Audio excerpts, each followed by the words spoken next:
On s'est amusé sur des jolies perches. Hop, doublé. C'est vraiment pas des petits. Équilibre, transmission, sensation. Oh là là, gros. Aïe. Ça c'est joli aussi ça. Bah, franchement c'est un vrai bonheur. On pêche au leurre souple et qu'on pêche précis, c'est la base de tout. En mécanique vibratoire, on appelle ça un phénomène de résonance secondaire. Je charge le sion et je le relâche. C'est ce qu'elle vous laisse ressentir. Ouais. Oh bah ça c'est bon ça. C'est un bonheur.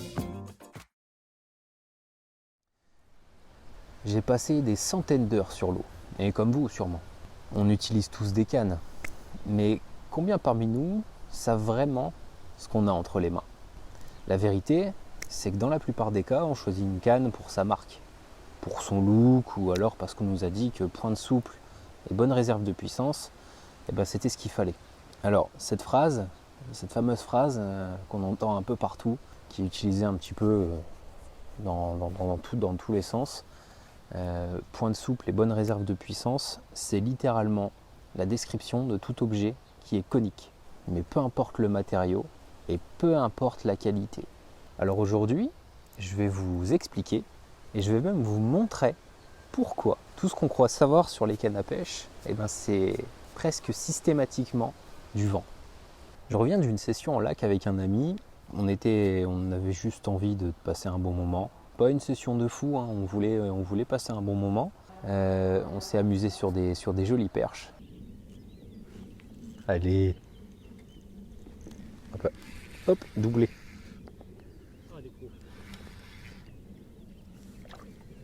Et puis franchement, c'est vraiment pas des petites.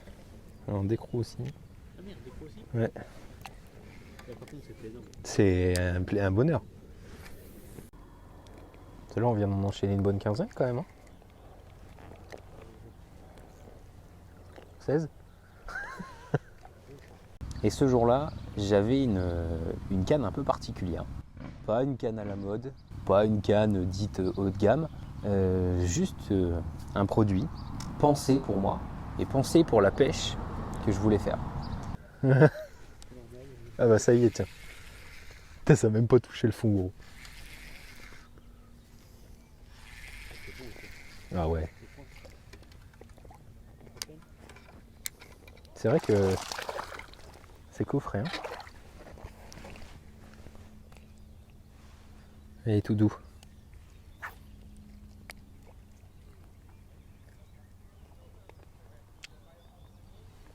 Je kiffe les...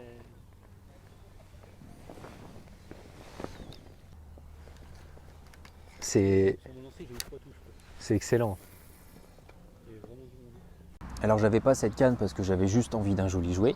En réalité, j'avais cette canne parce que je savais exactement ce que je lui demanderais de faire une fois sur l'eau. Chaque détail, chaque caractéristique présente sur ce produit est là pour une bonne raison. C'est fou comme parfois, quand on est sur l'eau, on prend vraiment conscience de ces petits détails. On était en train de pêcher, on discutait avec mon ami et je me suis fait une réflexion. Je me suis dit, mais en réalité, 90% des cannes qui sont disponibles sur le marché aujourd'hui passent complètement à côté de ce qui compte vraiment.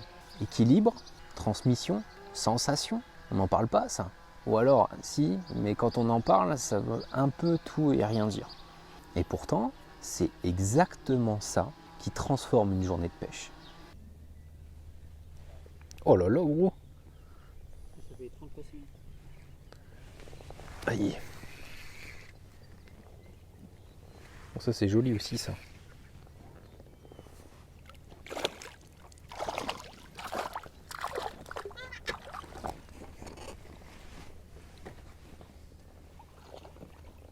Elle est toute claire celle-là.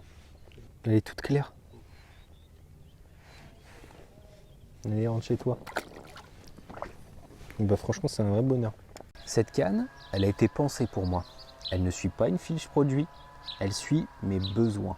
Tout d'abord, elle est belle, mais ça c'est subjectif. Quand on regarde une canne, la plupart du temps en magasin, on a tendance à regarder ses couleurs, son montage, son esthétique, son look dans un premier temps.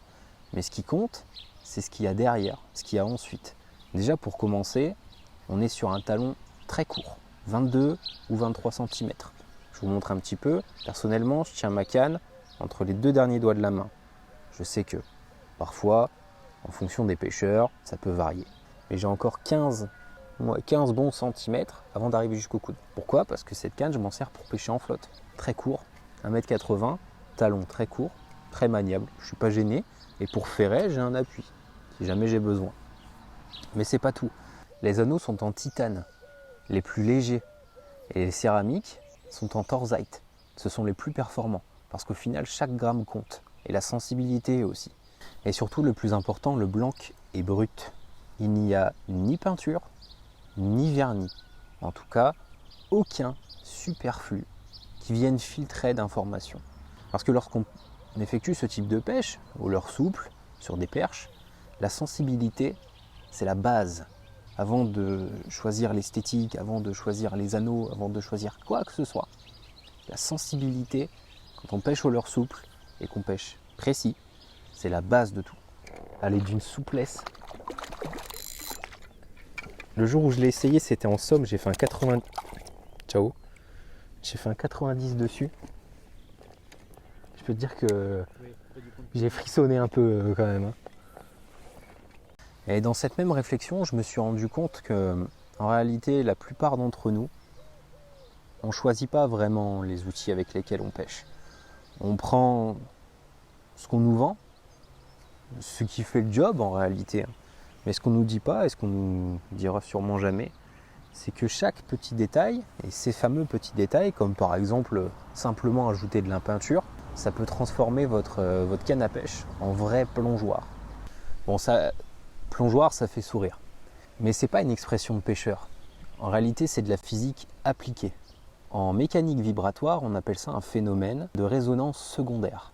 Et ça, personne n'en parle dans la pêche.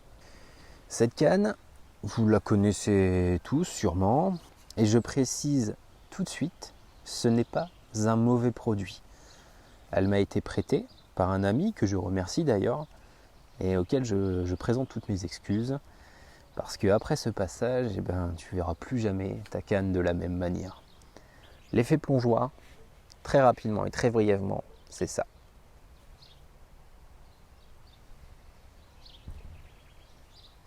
Vous voyez, la canne se charge, elle se tend, elle relâche et elle vibre. Regardez bien. Je charge le blanc, je charge le sion et je le relâche. Il continue à vibrer, il oscille comme un plongeoir. En fait, ce que vous voyez là, c'est ce qu'on appelle un phénomène de résonance. C'est le moment où un matériau stocke de l'énergie et la libère sous forme de vibration parasite. En gros, la canne, elle ne s'arrête pas. Elle continue de bouger sans que vous le vouliez. Et ce mouvement-là, ce n'est pas un détail. C'est un message qui est transmis par l'extrémité de votre ligne et que vous n'avez jamais reçu. Maintenant, celle-ci. Blanc brut, équilibre maîtrisé, la transmission est parfaite. Je vous montre l'exemple. Regardez. Pas de rebond. Elle se charge, elle libère et elle revient à zéro directement. Pourquoi? Parce que chaque ajout sur un blanc, vernis, peinture, ligature trop épaisse, ça rajoute de l'inertie. Et plus il y a d'inertie, plus le blanc met de temps à se stabiliser. Un blanc nu, c'est comme un ressort bien tendu. Il se comprime, il restitue et il s'arrête là. Pas de fioriture, c'est juste de l'efficacité. Et si on veut être un peu technique, ce qu'on recherche ici, c'est un temps de retour court, une fréquence propre qui est élevée et un amortissement rapide. En bref, ce qu'on recherche, c'est une canne qui fait le boulot et qui s'efface. Parce que chaque vibration parasite, c'est des informations qui sont transmises que vous ne recevez jamais dans la main.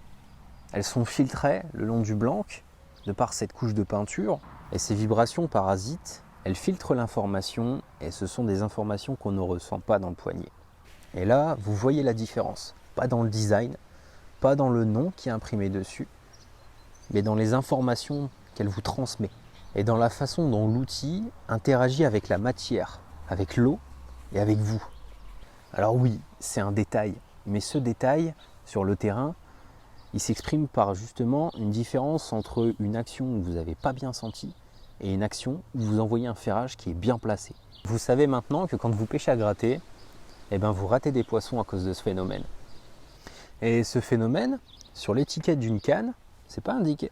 Mais une fois que vous l'avez senti, vous ne pouvez plus faire marche arrière. Et le pire, c'est qu'on nous a fait croire que ce comportement était normal. Alors que non, c'est juste qu'on n'a pas pris le temps de vous expliquer. On nous a appris à juger une canne à son look, au nom qui est inscrit dessus, mais ce qui compte vraiment, c'est ce qu'elle vous laisse ressentir. Ouais. Oh bah ça c'est bon ça. Ah ça fait plaisir. Eh, c'est des beaux poissons. Un petit poisson.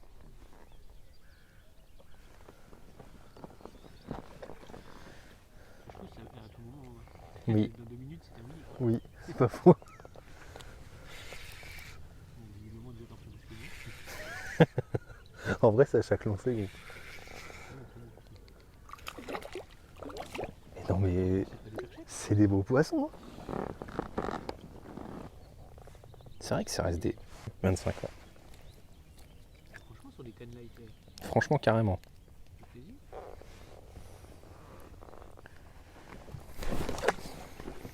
C'est vrai. Ah, t'as une marche arrière, toi. Ouais. Tricheur. Ça fait durer jusqu'au bout. Je suis pas mouillé, je suis mouillé un peu. Je savais bien que ça tapait depuis tout à l'heure là. Elle est belle celle-là. Ouais, elle est jolie.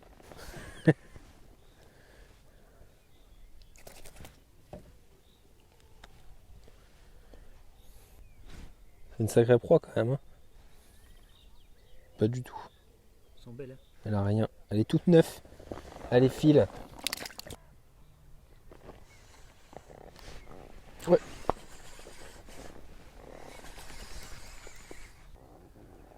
Boleur.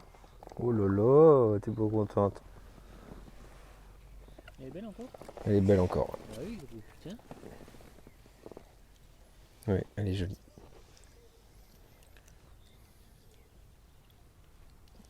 Hop. Là, on est sur des perches à 30 celle-là quand même. Hein. Ah oui, tu vois qu'elle est longue. Ouais. Elle a une belle bosse sur le crâne.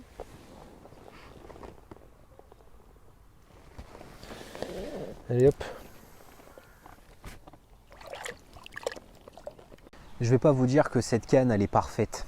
Je vais pas vous dire que celle-ci non plus. Ce que je peux vous dire en revanche, c'est qu'elle a été pensée. Chaque choix qui ont été faits sur cette canne ont un but, un objectif et répond à un besoin. Un vrai besoin, une vraie problématique. Et chaque choix que j'ai fait, c'est parce que j'ai été déçu avant. Parce que j'en ai testé des cannes. Hein. Des belles, des connues, des pas chères, des chères, et même des pas connues. Mais au bout d'un moment, j'en avais franchement marre de faire des compromis. Je voulais un outil qui me serve vraiment. Et vous voyez, quand vous avez une canne comme ça entre les mains, on ne pêche pas de la même manière. On ressent plus, on rate moins et on prend plus de plaisir. Je cherche juste à dire qu'il existe une autre manière de faire.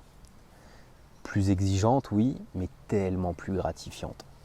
Et si vous aussi, vous avez ressenti ce petit manque, cette gêne, ce petit truc qu'on n'arrive pas vraiment à nommer et on est incapable de mettre un mot dessus pendant nos parties de pêche, et ben maintenant vous savez ce que c'est. En revanche, ces cannes, elles ne sont pas faites pour tout le monde.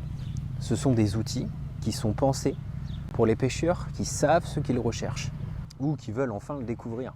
Alors si ça vous parle, si vous sentez que ça vous correspond, vous trouverez un lien en description. Un simple formulaire. Vous m'indiquez ce que vous cherchez et si ça colle, eh bien je vous recontacterai personnellement.